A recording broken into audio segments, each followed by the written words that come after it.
Welcome to Sales Talk. I'd like to talk a little bit about personal inventory and taking a personal inventory journey. When you consider a personal inventory, it's really a deep dive into your core value system, exploring your strengths and your weaknesses and how it relates to your everyday thought processes and actions that represent how you dictate your day. So in the fast paced world we navigate daily, it's easy to lose sight of ourselves amid the hustle and bustle. Taking a personal inventory for self discovery is a deliberate and empowering step towards understanding who we are at our core. It involves a reflective process that unveils our strengths, weaknesses, and everything in between, paving the way for personal growth and fulfillment. What exactly is a personal inventory of self discovery?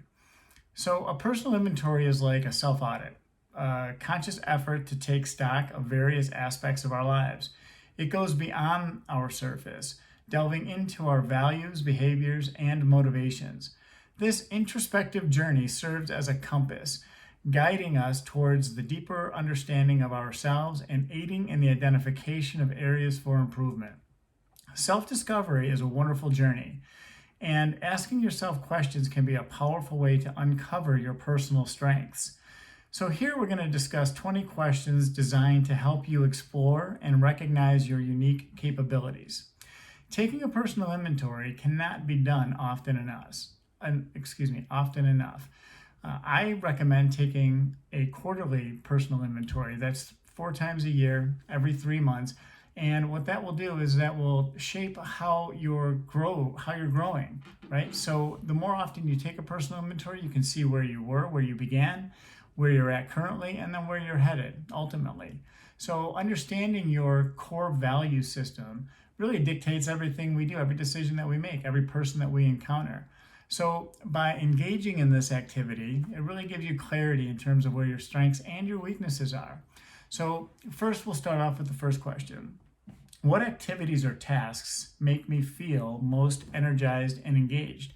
For me, I love to be outside. I experience some great appreciation for nature when I'm hiking, when I'm boating, when I'm out with my friends, and we're engaging in those activities. I like to ride motorcycles and ATVs, so with my children and we enjoy that time together. So that really is energizing for me. It gives me a motivation to better myself and the quality of the relationships I have with my kids. The more time I get to spend them, the better off our relationship is. And from a growth perspective, engaging in those activities really fuels me to drive and strive, for more.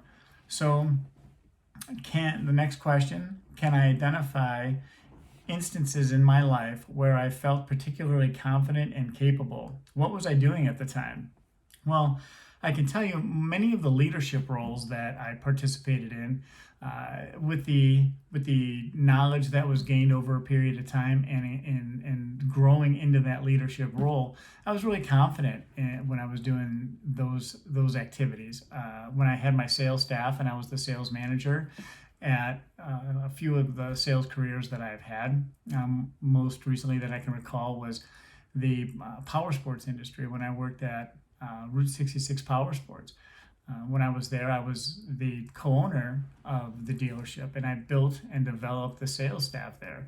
So being in that leadership role where I'm teaching others, and the knowledge that I've gained over my 25 years of experience was really comfortable for me, and it was easy for me to apply techniques and strategies because I had already explored all of that during my sales careers, and there's been many.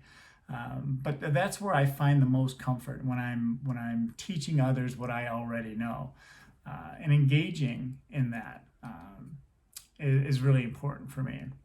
So the next question is, what skills or talents do others often acknowledge or appreciate in me? Well, my positive attitude, my willingness to learn and grow. So those are things that I'm commented on often, and I do exude confidence. So I'm not afraid to take action steps. I'm not afraid to engage in nuances and things that that I'm trying to personally develop. I have a very open mind when it comes to that, and I've been told that. So, um, in what areas do I constantly receive positive feedback, either personally or professionally?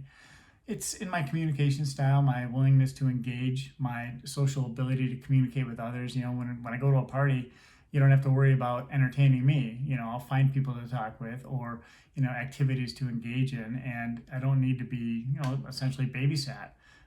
So my social well-being is something that I'm often is a positive trait.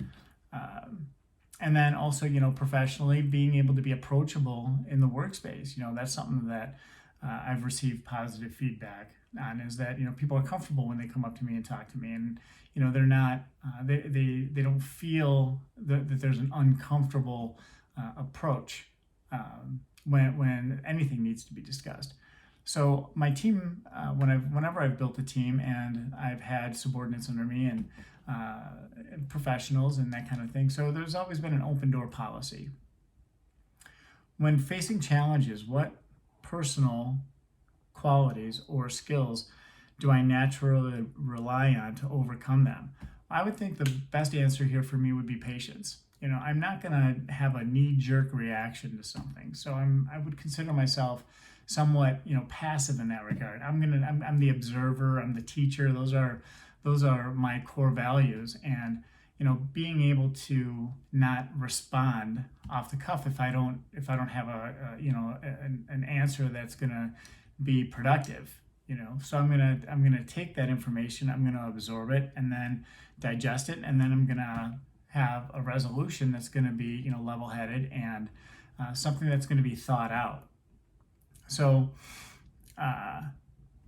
when facing challenges, what personal qualities or skills do I naturally rely on to overcome them? We just answered that. What accomplishments in my life am I most proud of, and what strengths did I leverage to achieve them? I would say that very early on, I wanted to be an entrepreneur, and I knew that for quite a long time. Working, in the corporate world, and growing the corporate ladder, climbing the corporate ladder, it was an arduous task, and there was a lot of people that I needed to please, and it was definitely a people-pleasing type atmosphere. And that was something that I wanted. I loved it. I loved the learning aspect and the growth part of it, but I always wanted to do something that was for myself and by myself. And that evolution of business ownership really was something that was an accomplishment for me, and it really felt good. I opened my own mattress and furniture store, and it lasted. I did that for 8 years, and until it came time where there were health concerns. We're lifting all of that furniture every single day, day in and day out, and not having a well-staffed, operation really kind of contributed to the needing to move on and do something different. So I'm most proud that I was able to cultivate that, and then also bring it to fruition. My sales language and my sales style and my approachability; those are all skills that I'm proud of, and accomplishments that I've gained over the years. So the next question: are there specific roles or responsibilities where I feel in my element and perform exceptionally well? It goes back to leadership.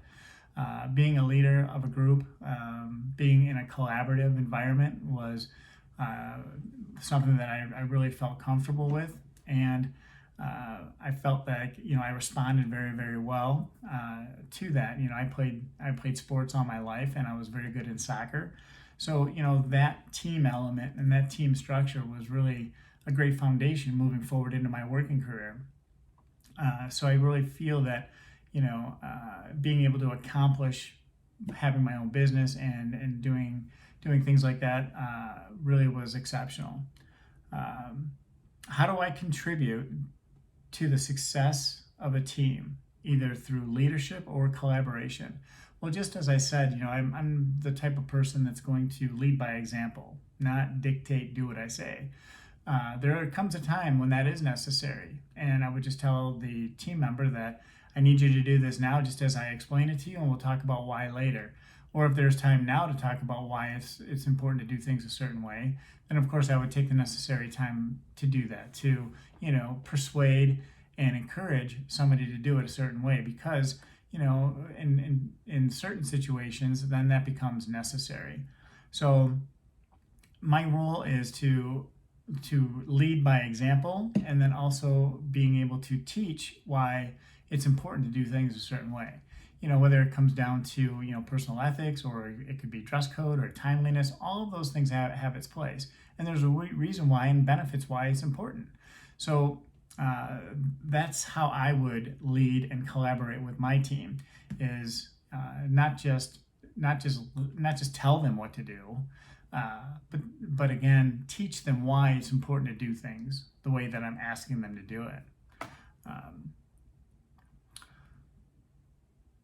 So what are the activities that I lose track of time while doing because I enjoy them so much? It goes back to my involvement with nature. I can get lost for days and not realizing what time it is. By being outside in the warmer weather, when we're on the boat and we're spending the day and we're grilling and we're hanging out with friends, and maybe it's an ATV ride, or we're taking a camping trip for a weekend. Those times fly by for me, and it feels like it's just not long enough, or I haven't had enough time in that space.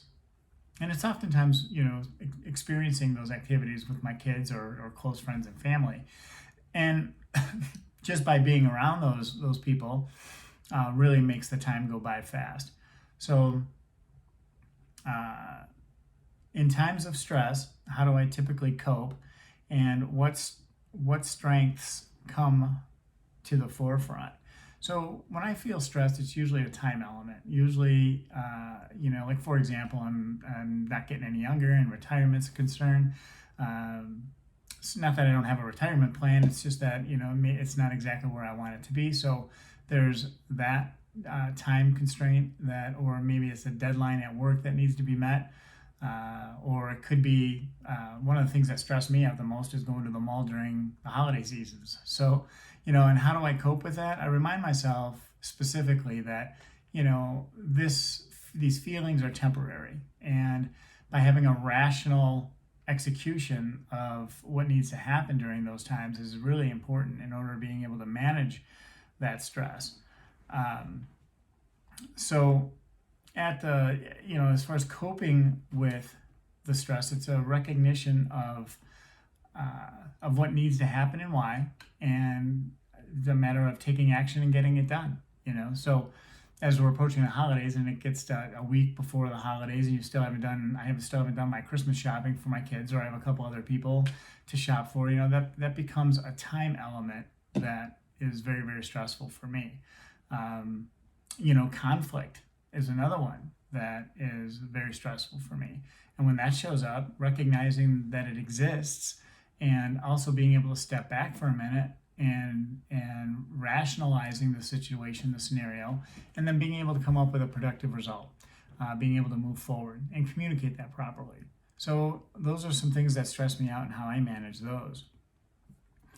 Can I identify patterns in the way I approach and solve problems that showcase my strengths? So the patterns that would typically show up for me would be in terms of resolution. So the action of being able to, not instantly reply to whatever stimulus that's being created, or whatever conflict that may be there. But the pattern would be the ability to be able to take a step back, relax, find resolution, and then be able to convey that in a way that that would be, I guess, more easier to understand or more comfortable. But sometimes that could even show up in a way that is misinterpreted. It could be that we have a wince on our face, or we're lunging forward, or our body language is speaking a different language than what's actually our internal dialogue is expressing. So being conscious of that, and know that those patterns exist in whatever situation that may arise, is really important. So what values or principles do I constantly uphold, and how do they manifest in my actions?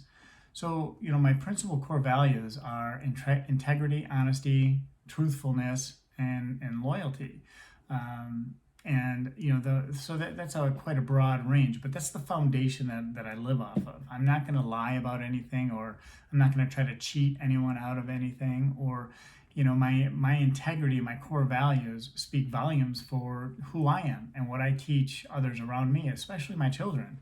Um, so the in terms of being able to, how do they manifest my actions? Well, I envision how things are going to go. I envision the outcome professionally if I'm entering into a meeting, or if I have a client on the phone, or whatever the case may be. I envision how that's going to look and how that's going to appear. And I also use words of affirmation. I'm the best. I'm the very best. I'm the best at what I do. I've got all the information that I need in order to be successful. And manifesting and seeing the signature on the dotted line, because you've done everything that you could with honesty and integrity and loyalty and commitment and everything that we've been talking about, and expressively engaging with the client, so you're empathetically able to confidently portray how this product or service is going to benefit them. And you've done that to the best of your ability. So that's how we manifest our core beliefs. What values, how do I handle uncertainty or ambiguity, and what strengths do I rely on during these times? So uncertainty is just a lack of knowledge and information. So if you're uncertain about anything, it's because this is about my personal inventory, haven't found enough information. So it's a trigger for me in order to be able to find more information. And with today's technology and every resource that's available to us, there's really no reason why I can't find enough information to be able to confidently portray the information that I'm trying to portray. In terms of using ambiguity, there is something to be said with that, in that if you're walking the line, that fine line of ambiguity, you want to make sure that you're being truthful and honest. So if you don't know something, the bottom line is find out what the correct answer is, and then be able to move forward with confidence. So gaining the information, gaining clarity is really what's important here. When working in a team, what role do I naturally assume, and what strengths do I bring to that role? It's leadership. It's leadership and the ability to be able to, to use a process, a sales process that's going to get from hello to close with ease. And that's really what we do professionally and personally. I mean, it's no different than when you're talking with your kids, and you want them to be able to, perceive whatever the desired outcome is, and encourage them to find the answers for themselves. You can set it up that way. So again, it goes back to the process, and then it's the educator, the teacher in me, and the observer, in order to be able to watch what's going on and be able to modify accordingly. So those are the strengths. How do I inspire or motivate others, and what strengths contribute to my leadership style? That again goes by lead by example. There's nothing short of being able to prove your willingness, and then getting your hands dirty, get into the thick of it, and really lead by example. If you want your team to show up and be in a certain dress code, you should be wearing a certain dress code. If you require them to be professional and articulate and not use foul language, you should act accordingly. So leading by example is how you initiate a leadership role and have people follow you, but then also holding them accountable when it doesn't show up. Because that's really what a leader does. Is a leader in a leadership role is confident in their ability to be able to teach what they know, because they've experienced it and done it and worked the process, and also do it themselves, so that others can see how it's been done and how it needs to be done, and why. Which is really the most important part, is why. If you're not, you have to be able to sell them on the reasons why you're doing things a certain way. And that's a true leader. A true leader is confident, and a true leader leads by example. What activities or projects do you find most fulfilling and aligned with my values? Again, it goes back to being in an instructive role, being a teacher, a role model, in all areas, and asking my question. What I would ask myself in a subcategory here is, what type of person do I want to be? Who would I want to? I'm holding myself accountable, but why? And it goes back to our core foundation and core values. But it's also our responsibility to ourselves and to others that we're trying to teach and encourage. So the activities that I'm most aligned with that support my values is being a leader and a teacher, and also an observer. Conflict resolution. That's a strength of mine. It's not my favorite. I really resist conflict. So, and we'll get into that a little later. But yes. In what ways do I demonstrate resilience in the face of setbacks and failures? That there's always room for improvement and growth. There is no such thing as a failure if you learn the lesson. So, I can personally consider my businesses that I've had, from the power sports industry with partnerships to a bar that I had owned, also the mattress and furniture.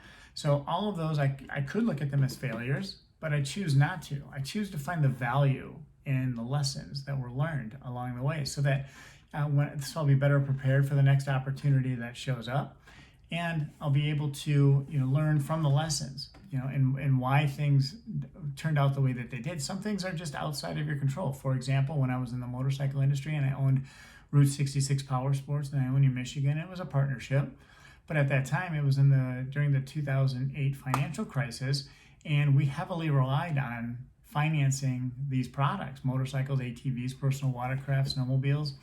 So when essentially the light switch was turned off from financing, it really had a drastic effect on our business. So we had to change our business model, and we tried several different things, and it just wasn't working the way that we had hoped.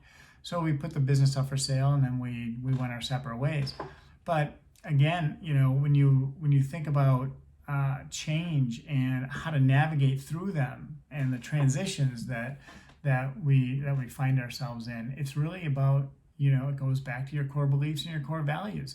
If you can hold strong and you have confidence in yourself and your abilities, then the next opportunity, when it shows up, you'll know exactly what you need in order to be successful. And most of the time, it's knowledge. You already have the core foundation, but you need the information. You need the information to be successful at being able to propel yourself forward in your new venture. And that's really the important lesson, is there really is no such thing as a failure if a lesson was learned.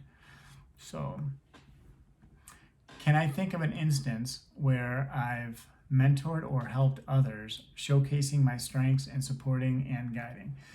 It goes back to when I first started in the produce department at Meijer, and I was a produce associate, and I had the dream of climbing the corporate ladder, because that's all that was in front of me, and that's really what I was gravitating towards. And I'm thinking, all right, well, I was taught in my youth that getting a good job, working there for 30 years, and collecting a pension and a retirement plan at the end, and that was how you were supposed to do things. But at that point, when I grew into the next stage, which was the leadership role, I was the produce manager, and I had the team that were my subordinates. There were, I think, 8 to 10 employees that I was responsible for. And again, it goes back to leading by example. I wouldn't just throw produce on a table and say, what, I need you to take out all the apples or the oranges and put them on display out there. I would be the one that would go out there and show them exactly how I wanted it displayed, so that they knew the shortcuts that I had learned over the years, and also how to display them so that it was appealing, because presentation is everything. So that was my first mentorship. And then when I was working at Pilgrim Motorsports, which was my first power sports job, career, I was a salesperson. I was hired in, and I had worked there for about 6 months, and I really gravitated towards the products because it really excited me. And it was easy for me to sell the features and benefits and sell the product in that manner. So once I got to a certain point and there were so many leads that we couldn't manage as many leads that were coming in, I hired my own personal assistants to help out. So those assistants were developed into a sales role, and then another sales assistant would be hired, then another salesperson, and then it moved up to where I had uh, 3 salespeople and 2 assistants that were working for us, managing all of the leads that were coming in. I was one of the most successful salespeople on the floor because I was able to develop people and develop sales and develop assistants, and having them take on the tasks that were, administrative, so to speak, and the things that took me away from the selling, which was my forte. That was my expertise. So I was able to sell and close while they were able to take care of those tasks that took away a lot of my time, or took up a lot of my time. So that's really an important distinction. So we talked a lot about strengths, core values, and that kind of thing. And these questions are meant to excite you, and also a foundation so that you can come up with your own questions that work well for you. And a lot of these questions that we're asking here there's a lot of sub questions. Why?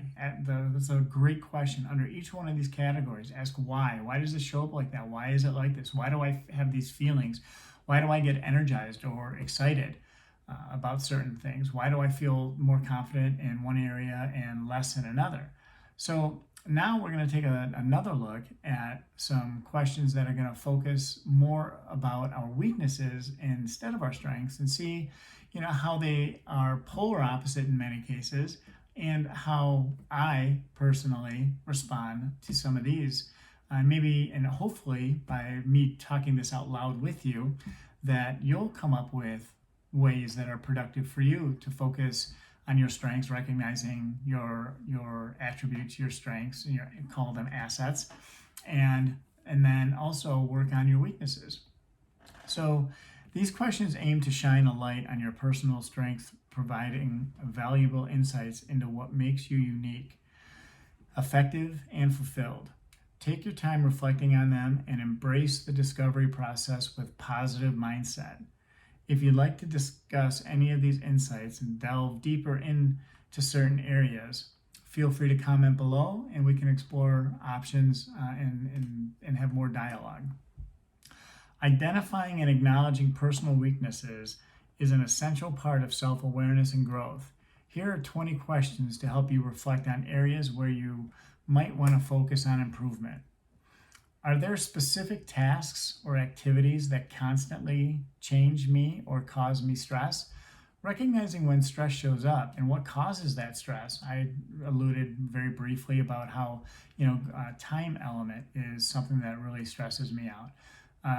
But also, for me personally, it's about the way that I'm received by others. It's a character defect of mine where I really truly care about what other people think of me. So feel free to put it in the comments, be constructive. I appreciate it, but I can take it. But in any case, focusing on what constantly challenges me or causes the stress, and the underlying reasons that shows up. So again, for me, it's conflict and time. In what situations do I tend to doubt myself or lack confidence? Well, that's easy. That's when I don't have enough information. So the only time that I'm not comfortable or confident when I'm delivering a concept to someone, or even here, is because I don't have enough information, or I don't feel confident in the delivery. So I can spend all day critiquing myself. We are our own worst critic. So I can critique my language, what I look like, what I feel like, on camera. But so as far as when it comes to a lack of confidence, it's really because we don't have enough information to be able to portray what we're trying to convey, with confidence.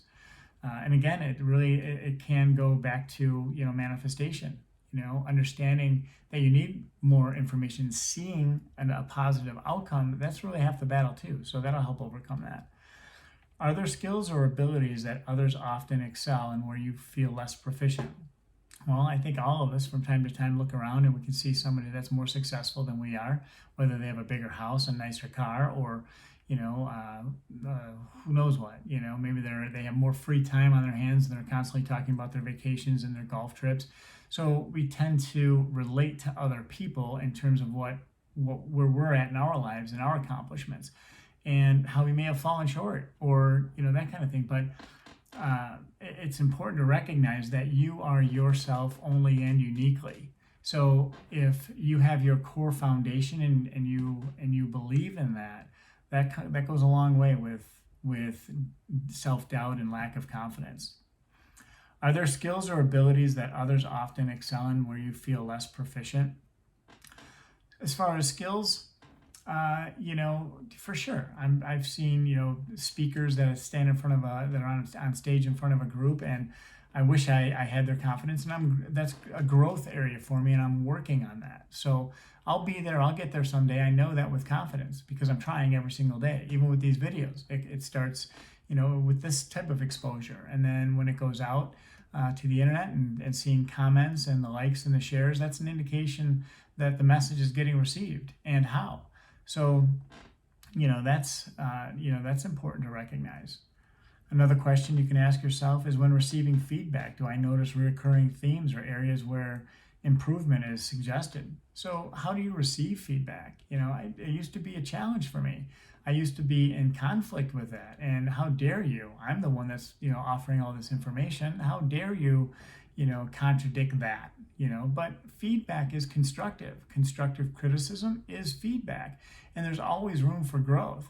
So sometimes when feedback is not well received, you can see it in the facial expressions or the body language, and then so then you have your own preconceived ideas of what their thoughts are, what someone else's thoughts are, without ever understanding what the true intention is or was. So that's if you can open yourself up to constructive criticism and feedback, it'll go a long way. And I've done a whole lot of growth here, and I've come a long way, from where I was 20 years ago till today. So it's important to know that if that is a point of contention for you, that through continuous engagement in that will come more. You will be more receptive to the feedback and the constructive criticism, and you'll be open to it because every opportunity is a learning opportunity.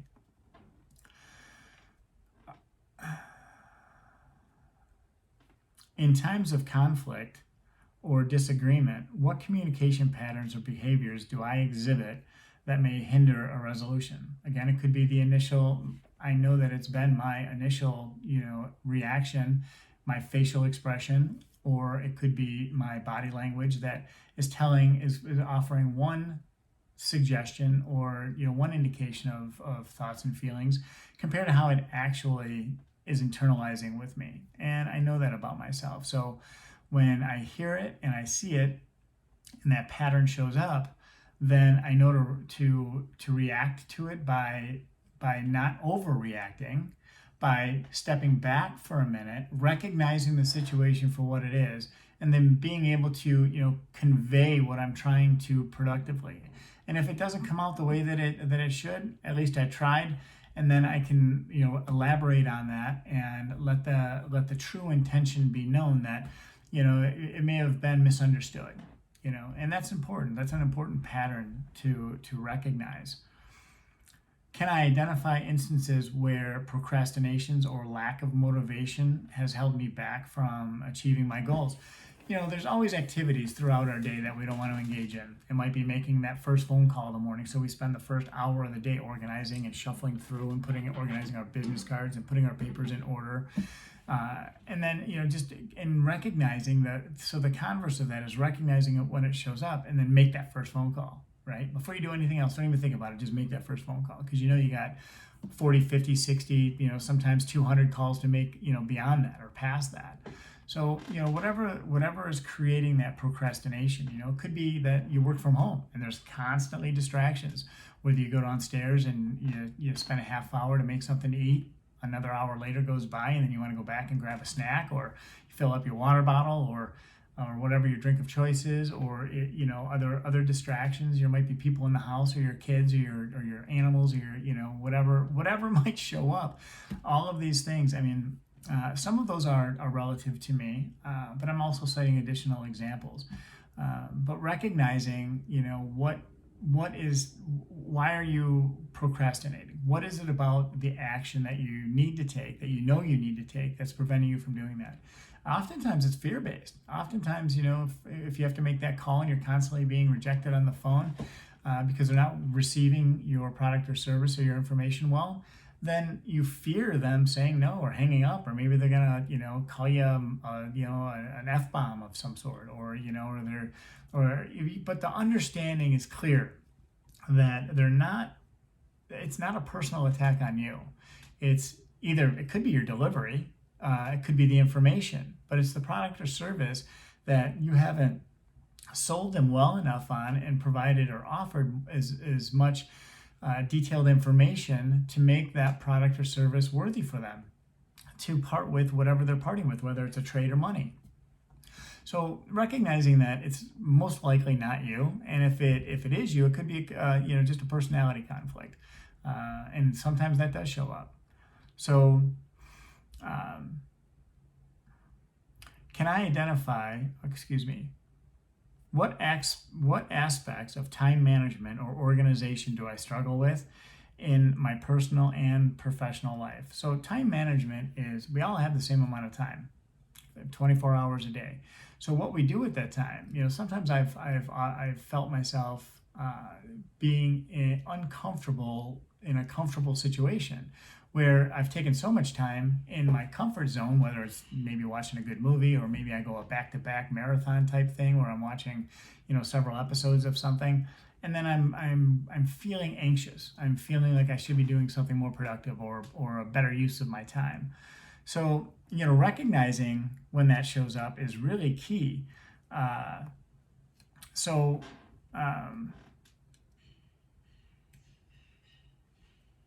And then, oftentimes when with my kids, it says, both business and, so professional and personal life. So, when it comes to organizing my time and using my time wisely and, creating, to fit in the workout, whether I'm going to choose to work out in the morning before I go to work, or whether I'm going to choose to work out after work, 5 o'clock, 6 o'clock in the evening. And then what does that look like? Oh, it's going to take me till 8 o'clock at night, and then I got to make dinner. So all of these things are, kind of self-defeating in terms of your time management. Are there patterns of behaviors that others find challenging or provide feedback on? Are there patterns of behavior that others find challenging or provide feedback on? I think in terms of the patterns that show up, it's going to be, like personally, I'm not exactly a neat freak, and I can improve in that area. I don't fold all of my clothes. If I'm pulling my laundry out of the dryer, I wad up all the socks. I throw them in one drawer to be paired up another day. Or my underwear, not that you need to know all about that, but my underwear, I don't fold it up. I throw it in the drawer. My pants, I typically hang up on a hanger. My shirts, I do. But some people like them, so much spaced apart in each hanger, color coordinated, and all of this additional organization tactics that, I don't necessarily subscribe to. So that would be the pattern that, shows up for me personally. Do I tend to avoid certain responsibilities or tasks? And if so, what are the underlying factors that contribute to this avoidance? It goes back to, fear, the, conflict and resolution, so that really is the foundation that shows up, that I would avoid making a phone call that I know that I need to make. But the reason that I don't is because it's out of fear. So how do you challenge that fear? Do the thing you fear the most, and the death of fear is certain. So that's a foundation that I've lived by for quite a long time. So does it still show up? Absolutely. Is it still an area of growth? Absolutely. So in collaborative settings, what challenges or conflicts have arisen, and how did I contribute to or navigate them. So when you're working with a team, we all have goals, and we all have daily challenges that show up. So when that does happen, then it's important to get the team together and be able to discuss what the objectives are and to productively be able to come up with a solution. And that may be focusing on one team member's strengths, that they handle a certain part of the transaction, and another person would handle the other part of a transaction. I can recall when I was back in working in power sports at Pilgrim Motorsports. And one of the things that it was the administrative responsibilities, the dotting the I's and the crossing the T's on all the paperwork and making sure that everything was perfect, because it had to go into the office girls to be submitted for funding, and it had to be perfect at that point. Well, we were fined $100 per mistake for every deal jacket that went into the office, meaning everything you can think of, from the numbers not adding up right, or applications not being filled out completely, you name it. So in many cases, I was getting fined, $400 or $500 a week with all the deals that I was doing, and I was selling 40 units a week in many cases. So that's a lot of paperwork to have to shuffle through. So if it's $400 or $500 a week, then what I did was I hired the office manager, the expert, who is the one who's processing all the deals, and I paid her $200 a week just to check over my deals to make sure that they were right. I just made another $200 to $300 a week just by taking that on. So recognizing who's good at what responsibilities, sometimes it's a good opportunity to delegate and pay for that service to be done for you. So understanding where you can distribute the workload, or in order to be able to offset some of the conflicts or challenges that you have. What skills or knowledge gaps do I recognize in myself that may impact my performance or growth? Well, again, it goes back to knowledge is power, right? Starting a new career and not having enough information to be able to confidently portray a desired outcome for both you and your client, creating a win-win oriented solution. That is something that is so important to recognize. And when it shows up, it's just dig deep, go hard, find the information so that you can build the confidence to be able to miss as many deals or as few deals as possible when it shows up, because you're going to miss a deal here and there. It's inevitable for lack of knowledge or whatever the case may be. But by gaining strength in that area will definitely present an aspect of more far and few between deals that you'll lose. Am I prone to perfectionism, and does it hinder my ability to complete tasks or projects in a timely manner? Definitely not. I'm not perfect. I don't try to be perfect. I don't attempt to be perfect. I try to grow and learn and find out what's important to me and why, and then I put action steps into place. For example, I throw all my socks in a sock drawer to be paired up a different day. That's definitely an example of lack of perfectionism, and that's definitely where I reside. But I'm also in a state of growth and learning. How do I handle stress, and are these coping mechanisms that might be, or are there? How do I handle stress, and are there coping mechanisms that might be healthier or more effective? Well, when I handle stress, I recognize that it exists. I take a step back, and then I come up with a solution. And sometimes that solution is not immediate. It's not something that can be found instantly. So it might be a walk along the river, which I love to do. It might be a hike in the woods. It might be dismissing the situation for 5 minutes, 10 minutes, 20 minutes, however deep that stressful situation goes. It may require more time. But recognizing it for what it's worth, and then choosing a path that's going to be easier to manage that stress. Meditation is something that I endorse, and that's something that I participate in every single day. So that is a stress management mechanism that I have in place. Are there situations where I struggle to assert myself or communicate my needs and boundaries? Personally and emotionally, yes. I'm afraid of conflict at times. I'm not all the time, but sometimes, and being able to convey that so that the intention is something that can be well received. In any relationship, oftentimes we'll find that shows up. Are there what habits or behaviors do I engage in that might be counterproductive to my personal or professional development? This is kind of a hard one for me to answer because, of course, in a constant state of, learning and growth, those are positive behaviors that I engage with every single day. Motivation, I do. Some that are counterproductive, again, might be the self-sabotage and thinking that a call is going to go, in a negative direction or present conflict when how many times have you picked up that phone, made that phone call, and then it turned out to be the nicest person on the planet? It's happened to me a lot. So that preconceived notion of predicting what that activity is going to look like before you ever engage in it is definitely a shortcoming and something that when it shows up, I try to recognize. How do I handle feedback or criticism? And are there ways that I could be more open to constructive input? We talked about this a little bit earlier. I'm open to constructive criticism and feedback. I used to not be, but I'm so much more involved in that learning and growth pattern today than I ever was.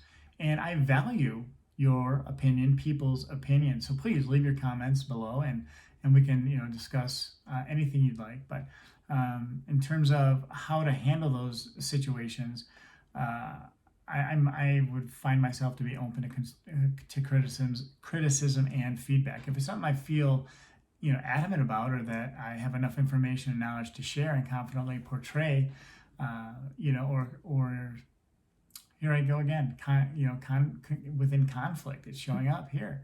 So recognize that there's always room for growth, and constructive criticism and feedback is welcomed. Absolutely. Are there areas of self-discipline where I find it challenging to maintain consistency? Going back, I can think of the calls, or maybe not reaching out when I should. That's very general. Do I tend to resist change, and how does this impact my adaptability in different situations? Change is every day. We're always evolving. We're always in a state of change. Technology is evolving. I can remember back when I was a young boy and in the 70s, and man, the pictures that I looked at from back then, I was kind of embarrassed to think that I went to school like that with the clothes and the haircut. And then evolving into the 80s, where then the cordless telephone was introduced, and then in the 90s, then there was the beepers and the pagers, and then in the 2000s it was the BlackBerry and the internet and the computers in every household. So evolution and change is definitely necessary, and keeping up with those changes is really important, because you can fall by the wayside if you don't try to keep up.